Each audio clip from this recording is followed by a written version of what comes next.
Morning.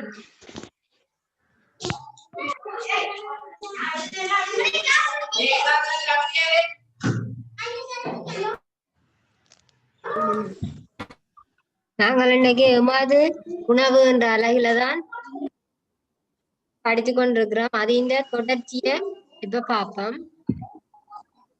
நாங்கள் உணவை வேக எவ்வாறு பச்சையாக உணவுகளை உண்ணலாம் சொல்லி நாங்கள் பார்ப்போம். உணவை வேக வைக்காம எவ்வாறு பச்சையாக உண்ணலாம். பச்சையாக உண்டா எங்களுக்கு அதுல போஷணச்சத்து அதிகமாக கிடைக்கும். இதனாலதான் நாங்கள் என்ன செய்யறோம், உணவை வேக வைக்க கூடாதுன்னு சொல்லி இருக்கிறோம். அதை வேக வைக்காம நாங்கள் பச்சையாக உண்ணக்கூடிய வகையில என்னென்ன வகை இருக்குன்னு சொல்லி நாங்கள் பார்ப்போம். ஒன்றுல நாங்கள் பழங்களினுடைய சாறினை புரிந்து பானமாக அருந்தலாம், அல்லது என்ன பழங்களை பழச்சாறு செய்து உண்ணலாம். காய்கறி மற்றும் இலைக்கறி வகைகளை என்ன செய்யலாம், சலட் செய்து உண்ணலாம். வேற இலைகள் கிழங்குகளை பயன்படுத்தி நாங்கள் பானம் தயாரிக்கலாம். நாங்கள் முதலில் இந்த பழங்களுடைய சாறை பிழிந்து பானமாக அருந்துகின்றன நாங்கள் பார்ப்போம். எலுமிச்சை பழத்தை நாங்கள் சாறாக பிழிந்து எலுமிச்சை பானம் அருந்துற நாங்கள் எல்லாரும் எலுமிச்சை பானம் குடிச்சிருப்பீங்க, தெரியுமா எல்லாருக்கும்? அடுத்தது தோடையில தோடம்பழம், திராட்சை பானம், சொல்லி சொல்லுவோம். சாறை பிழிந்து பானமாக அருந்துவோம். செய்ய பிள்ளைகள் அப்ப உணவை வேக வைக்காம பச்சையாக உண்றதால எங்களுக்கு என்ன கிடைக்க போகுது, போஷணச்சத்து அதிகமாக கிடைக்கும். இதனால பழங்களினுடைய சாற்றை பிழிந்து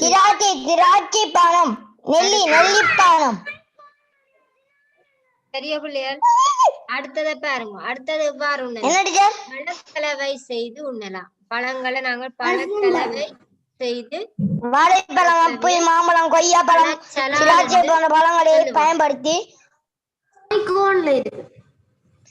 பெரிய பிள்ளைகள் வாழைப்பழம், மாம்பழம், அன்னாசி பழம் போன்ற பல்வேறுபட்ட கூடுதலான அனைத்து பழங்களிலேயும் நாங்கள் பழக்கலவை செய்து உண்ணலாம். அதை நாங்கள் ஐஸ்கிரீமோட சேர்த்து உண்ணலாம். இது கீழே இருக்கிற இந்த படத்தை பாருங்க, நீங்க சாப்பிட்டு இருப்பீங்கன்னு நினைக்கிறேன். இந்த பழங்களை வெட்டி நாங்கள் அதோட ஐஸ்கிரீம் சேர்த்து பழச்சலாது செய்து நாங்கள் சாப்பிடலாம். இதால பழங்களினுடைய போஷண சத்துக்கள் அழிவடைய மாட்டாது. சரி, இனி அடுத்த விஷயத்தை பார்ப்போம்.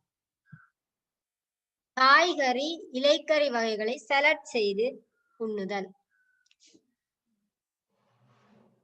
காய்கறி வகை இலைகளை நாங்கள் இந்த சலட் செய்து உண்ணலாம்.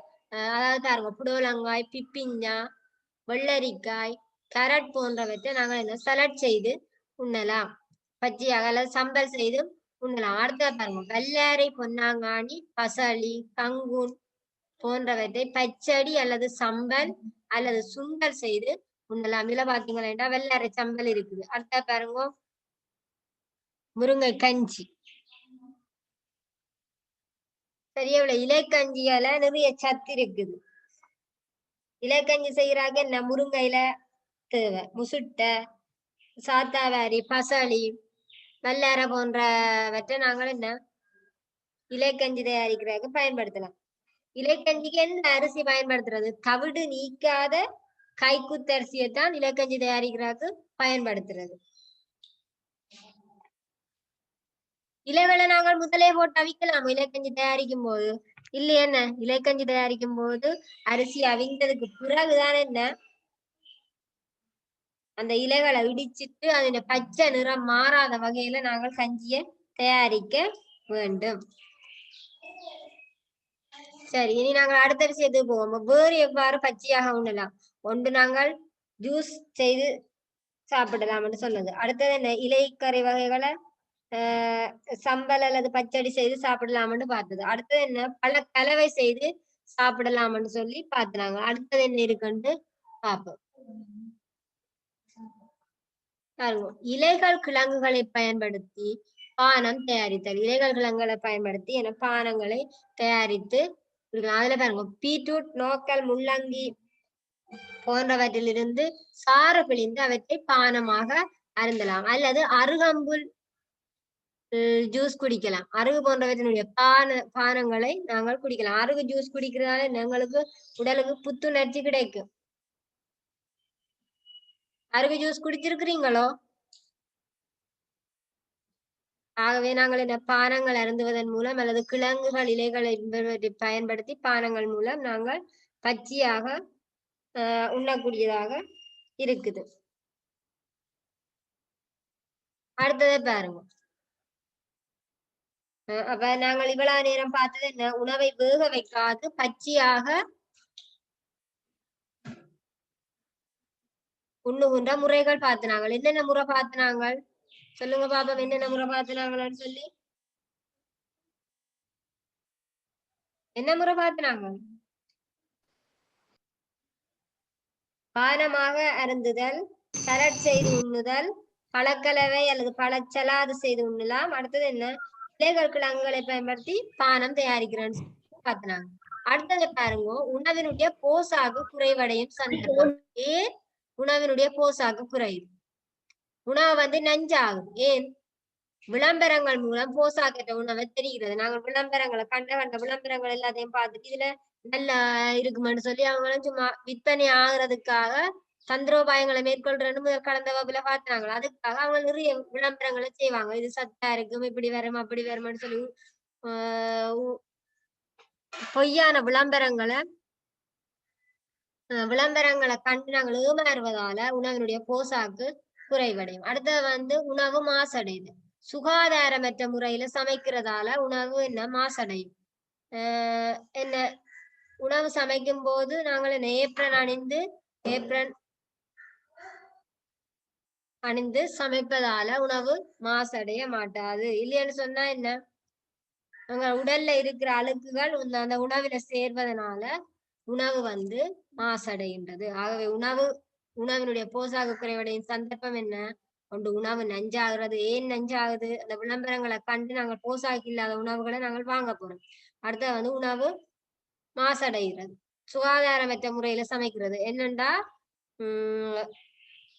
பச்சையாக உண்ணக்கூடியவற்றையெல்லாம் நாங்கள் நிறைய அவிக்கிறது போட்டு அவிச்சா அதுல இருந்து சத்து எல்லாம் இல்லாம போயிடும். ஆகவே என்ன? சத்து இல்லாத உணவை சாப்பிட்டா என்ன போசாக்கு குறைவடையும். அது மட்டும் இல்லாம இந்த காய்கறிகளை வெட்டினதுக்கு பிறகு கழுவுறது. காய்கறிகளை கழுவ முதல் தான் வெட்டணும். காய்கறிகளை வெட்டி போட்டு கழுவினு சொன்னா அதுல இருக்கிற நீரில கரைகிற விட்டமின்கள் என்ன? நீரில் கரையும் விட்டமின்கள் அவை பியும் சியும் என்று சொன்னா அந்த விட்டமின்கள் அழிவடைந்து போனா அது என்ன? உணவில வந்து போசாக்குத்தன்மை குறைவடைந்து காணப்படும். சரி, நீ அடுத்ததை பார்ப்போம்.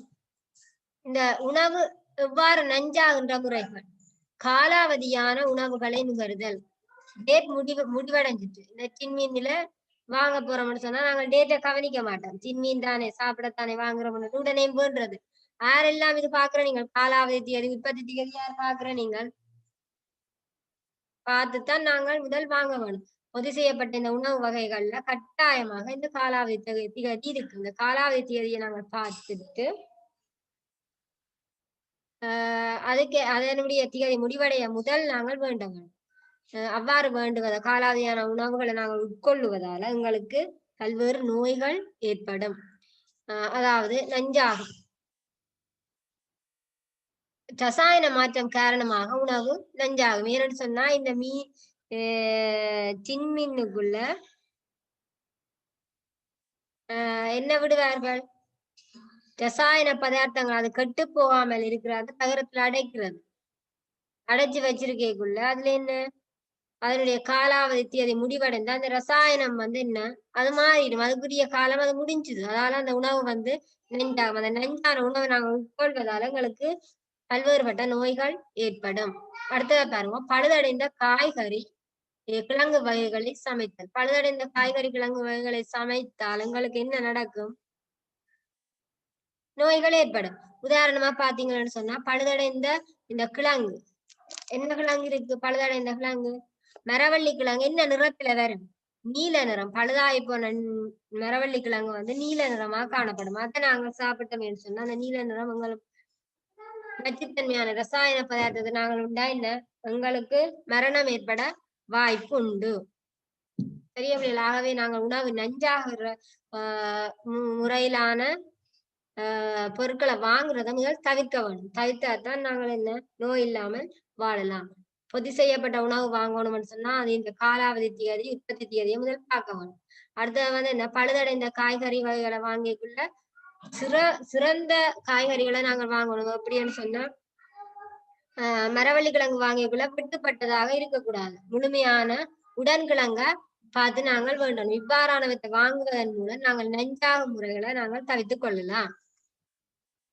அதே சமயம் நோய் எங்களுக்கு ஏற்படாது. அடுத்த பாருங்க, உணவு வகைகளுடன் தவறுதலாக நஞ்சு பதார்த்தம் கலத்த. சில வேளையில நாங்கள் சுவை ஊட்டின்னு சொல்லி பாவிப்போம்.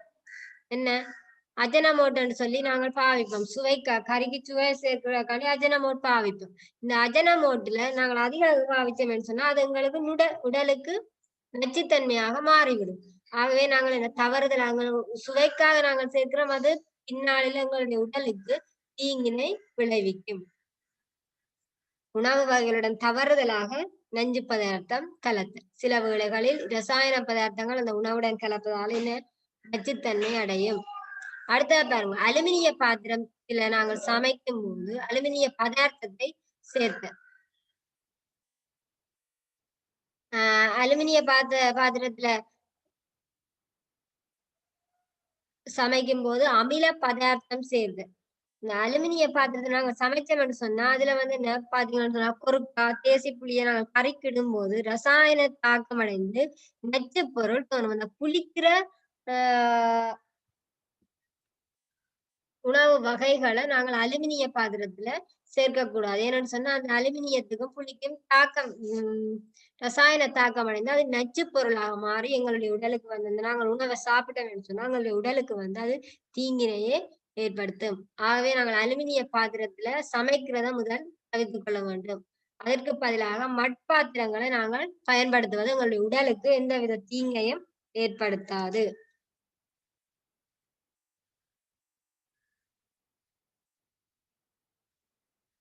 அடுத்த பாருங்க, தகரத்தில் அடைக்கப்பட்ட மீனை உண்ணுதல். பாருங்க, தகரத்தில் அடைக்கப்பட்ட ஏற்கனவே பார்த்து நாங்கள் இது என்ன தகரத்தில் அடைக்கப்பட்ட மீனை சாப்பிட்டோம்னு சொன்னா பழுதடைந்த கிண்ணிங்களில் நச்சுத்தன்மையான ரசாயன பதார்த்தம் தோன்றும். ஏற்கனவே இதுக்குள்ள என்ன போமலின் இடப்பட்டிருக்கு. அந்த போமலின் இடப்பட்ட மீனை நாங்க சாப்பிட்டோம்னு சொன்னா உதடு என்ன நடக்கும் உதடு வீங்கு. ஆகவே இந்த தகரங்கள் அடைக்கப்பட்ட மீனை நாங்கள் சாப்பிடக்கூடாது. அடுத்த பாருங்க, நிலக்கடலையில் அல்வாடொக்சின் நச்சு தோன்றும். நிலக்கடலைகளில பங்கசுகளின் தாக்கம் காரணமாக நச்சு பதார்த்தம் தோன்றும். சரி, ஆகவே உணவு நஞ்சாகின்ற வழிமுறைகளை நாங்கள் பார்த்திருக்கிறோம். என்னென்ன வழிமுறை இருக்கு? காலாவதியான உணவை நாங்கள் வாங்கி சாப்பிடுறோம். அடுத்தது என்ன? பழுதடைந்த கிழங்கு வகைகளை காய்கறிகளை சமைக்கிறோம். அடுத்தது உணவு வகைகளோட தவறுதலாக நச்சு பதார்த்தம் கலக்கிறது. அடுத்தது என்ன? அலுமினிய பாத்திரத்துல புளி போன்ற உணவு வகைகளை நாங்கள் சமைக்கும் போது புளிகளை சேர்த்து கொள்ளும் போது அதுல இருக்கிற அலுமினியத்துடன் தாக்கமடைந்து அதன் அமிலமாக சேர்றது. அடுத்தது பாத்தீங்கன்னு சொன்னா தகரங்களில் அடைக்கப்பட்ட இந்த மீனை உண்பதால உங்களுக்கு என்ன உதடு வீங்குதல் போன்ற நோய் ஏற்படும். அடுத்தது நிலக்கடலையில என்ன அல்பாடொக்சின் நச்சு தோன்றுவதால இது பங்கசுகளின் தாக்கம் காரணமாக நச்சு பதார்த்தம் தோன்றும். ஆகவே இவ்வாறு உணவு நஞ்சாகின்ற முறைகளை நாங்கள் பார்த்திருக்கிறோம். அடுத்த பாருங்க, உணவு மாசடையும் சந்தர்ப்பம். ஏன் உணவு மாசடையுது? உணவின் மீது தூசு அழுக்கு படுதல். நாங்கள் உணவை மூடி வைக்காம விட்டோமேன்னு சொன்னா என்ன நடக்கும்? தூசுகள் விழும், அழுக்குகள் விழும். அதே சமயம் வைக்க இதுல பாருங்க, இந்த பப்பாசி பழ துண்டு இருக்கு, இதை நாங்க திறந்து விட்டோம், மூடி விடாம திறந்து விட்டோமேன்னு சொன்னா என்ன அதுல வந்து மொய்க்கும். அடுத்த மட்டும் இல்லாம மூடி வைத்த உணவினுள் பள்ளி விழுகுது. சில வேளைகளில மூடி வைத்த உணவிலையும் என்ன நடக்கும்? பள்ளி விழுந்துடும்.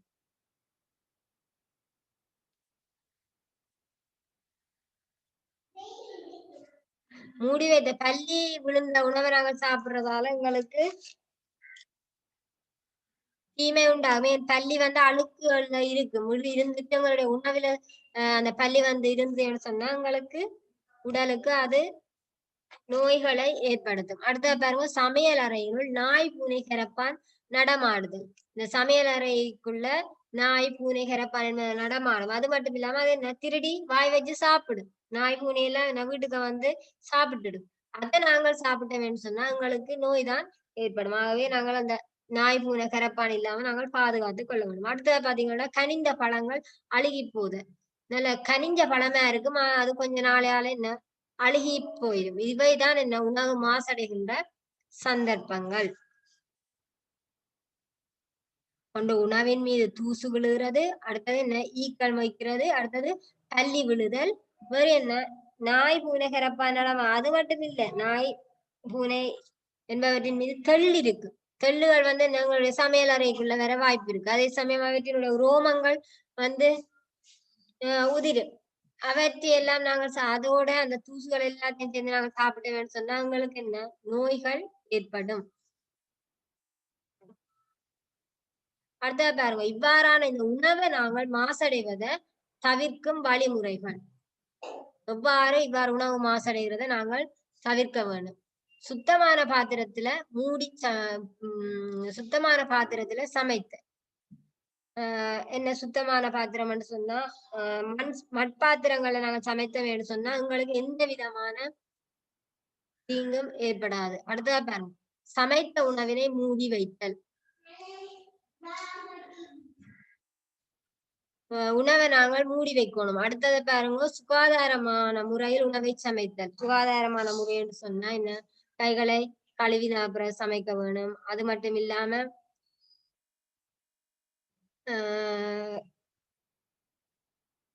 காய்கறிகளை வெட்டின பிறகு கழுவக்கூடாது.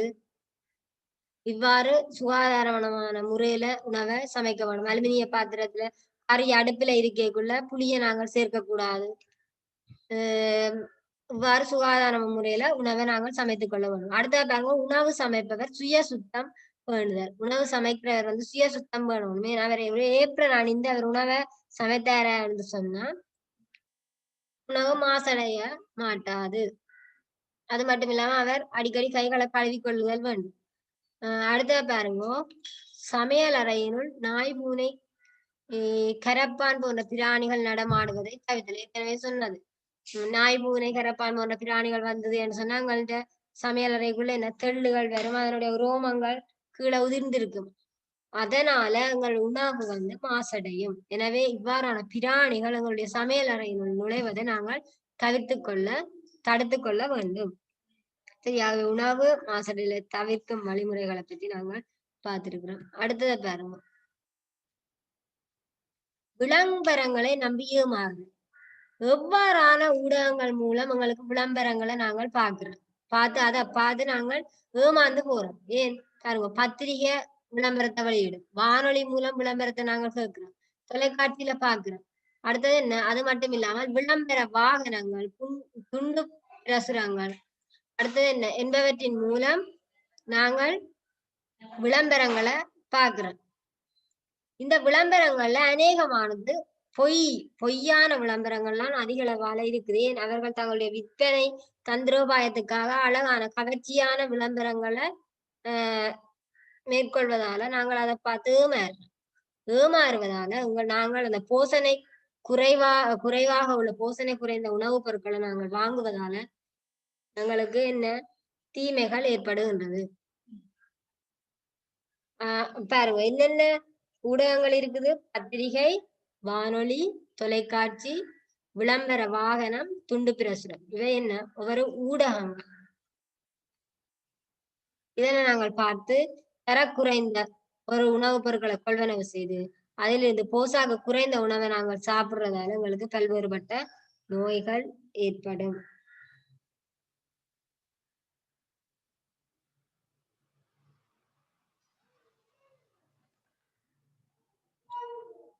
அடுத்தது பாருங்க, விளம்பரங்களை நம்பி ஏமாறுதலை தவிர்க்கும் வழிகள்.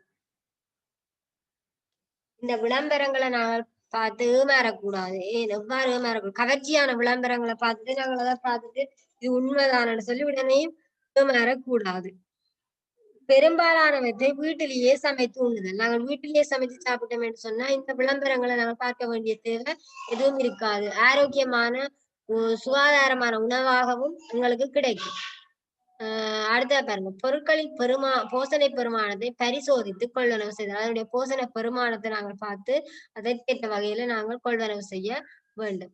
அடுத்த பாருங்க, பெரும்பாலான பயிர்களை வீட்டு தோட்டத்தில் பயிரிட்டு உண்ணுதல். வீட்டு தோட்டத்துல நாங்கள் என்ன எங்களுக்கு தேவையான பயிர்களை, அதாவது கத்தரி, தக்காளி, வெண்டி போன்ற பல்வேறுபட்ட பயிர்களை நாங்கள் என்ன பயிரிட்டோம்னு சொன்னா என்ன அதிலிருந்து போசனை பதார்த்தங்கள்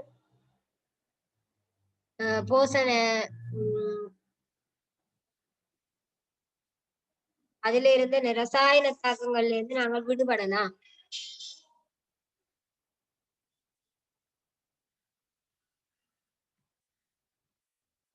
சரி, ஆகவே விளம்பரங்களை நம்பி நாங்கள் ஏமாற கூடாது.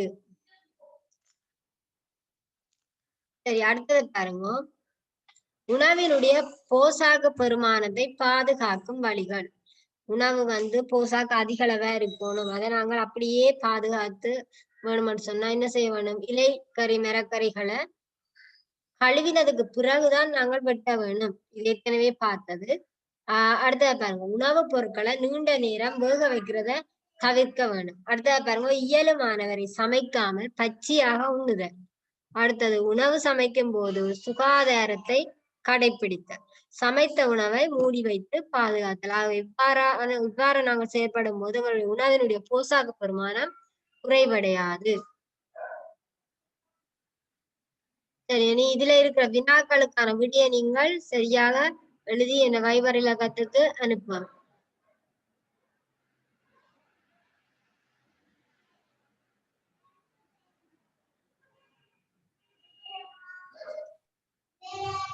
முதலாவது வினா, பின்வரும் வினாக்களுக்கு விடை தருக. முதலாவது, விளம்பரங்களை ஒளிபரப்பும் ஊடகங்கள் இவை.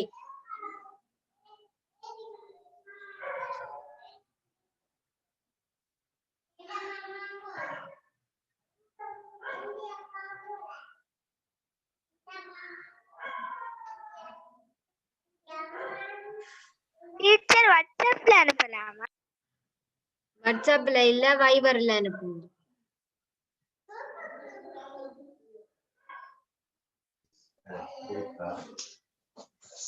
முதலாவது வினா. இரண்டாவது வினா, பழுதடைந்த மரவள்ளி கிழங்குகளின் நிறம் யாது? பழுதடைந்த மரவள்ளி கிழங்குகளின் நிறம் யாது? மூன்றாவது வினா, சாறை பிழிந்து பானமாக அருந்தும் பழங்கள் எவை? சாறை பிழிந்து பானமாக அருந்தும் பழங்கள் எவை?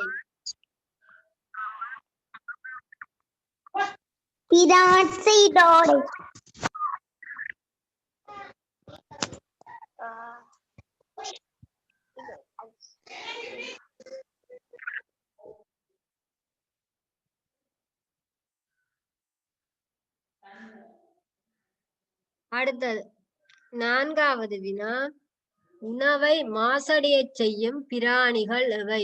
உணவை மாசடையச் செய்யும் பிராணிகள் எவை?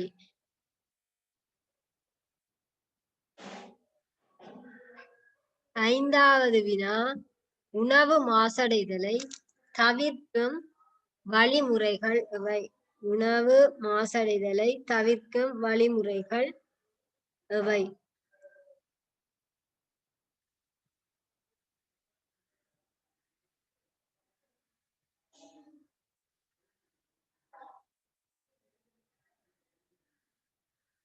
உணவு மாசடைதலை தவிர்க்கும் வழிமுறைகள் எவை?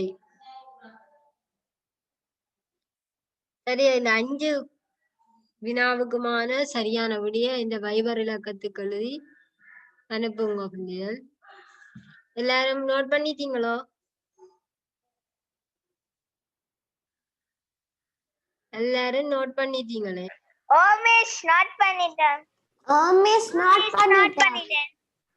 ஆனா ஒரு தரம் பிடி எழுதி அனுப்புறேன். வைபர் ஏன் ஒரு தரம் விடிய எழுதி அனுப்புறே இல்ல? ஒரு சிலர் தான் அனுப்புறீங்க, ஒரு 3 பேர் அல்லது 4 பேர் தான் அனுப்புறீங்க, அதை விட ஒரு தரம் அனுப்புறீங்க இல்ல? இலக்கண் நீங்க அதிகெல்லாம்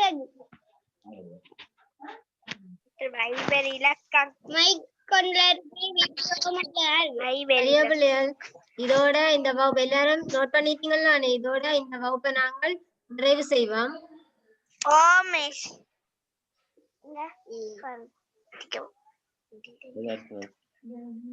அட்ரஸ்